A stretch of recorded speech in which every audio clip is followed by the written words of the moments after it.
There are a lot of beliefs and opinions out there.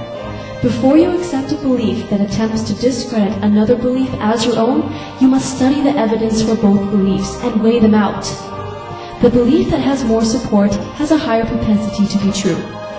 If you accept the belief of lesser evidence, you would just be accepting it as your own because it fulfills what you want to believe. When opinions that support your own belief are stated, they are blindly accepted upon little or no evidence. Whereas, if a belief that is well supported contradicts your belief, you will demand enormous evidence.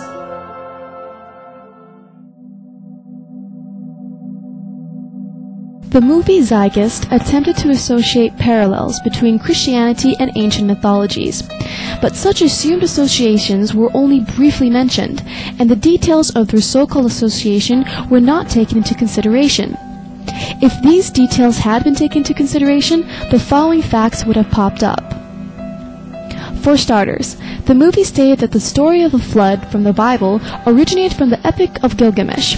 Actually, there are other records of the flood besides that of the Epic of Gilgamesh scattered all over the world. The fact that there are universal ancient records of a great flood supports the evidence that it must have been true.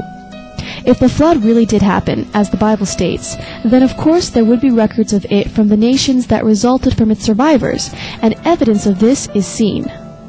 As for the attempted parallel between Moses' birth and Sargon's birth, Moses and Sargon shared the concept of being placed in a basket, but the rest of their life stories are different. In addition, we know that Moses existed from the historian Artapanus of Alexandria from the 2nd century BC. In relation to the Ten Commandments being a copy of spell 125 of the Egyptian Book of the Dead. First, the Egyptian Book of the Dead was a tablet that was read when one dies, and the spell 125 are things the dead will say when they meet their gods. In it, they state 47 things that they have not done. There is no relation to this in the Ten Commandments. Even international governmental laws state you should not steal or kill. In addition, the fact that there are 147 negative confessions from the Book of the Dead gives probability a high chance for at least 4 of them being included in the Ten Commandments.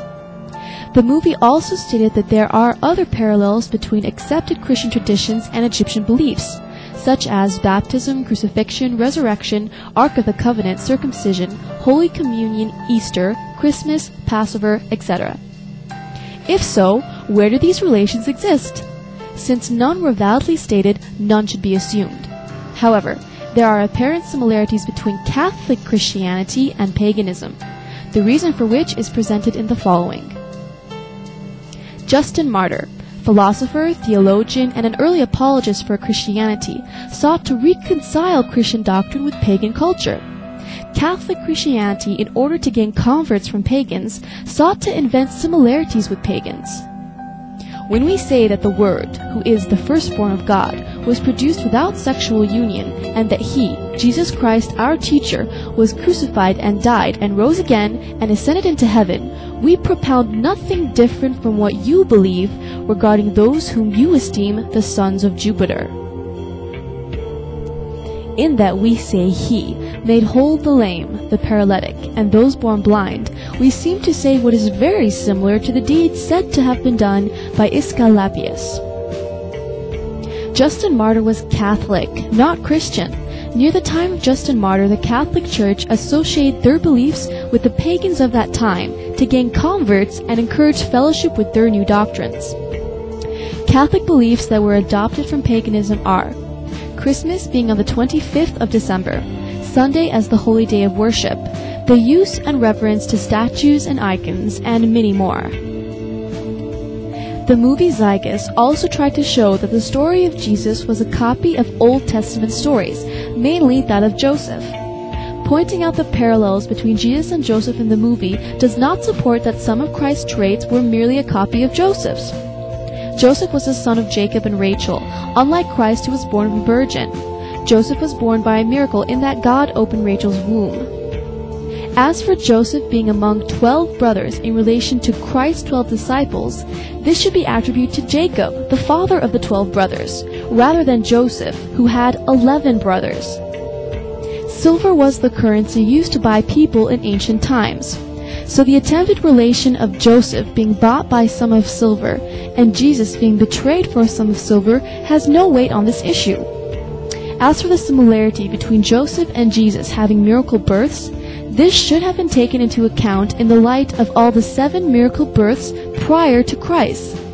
These were Isaac, Jacob and Esau, Joseph, Samson, Samuel, the Shunammite woman's son, and John the Baptist.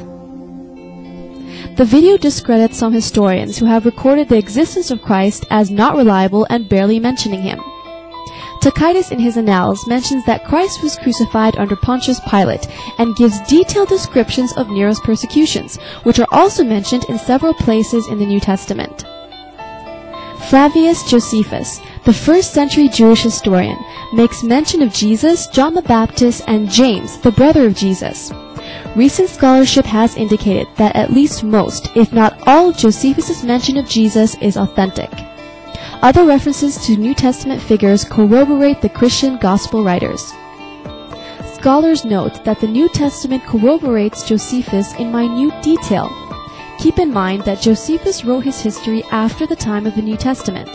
In other words, both sources were written independently, yet both agree with each other. So Josephus testifies to the historical reliability of many passages in the New Testament.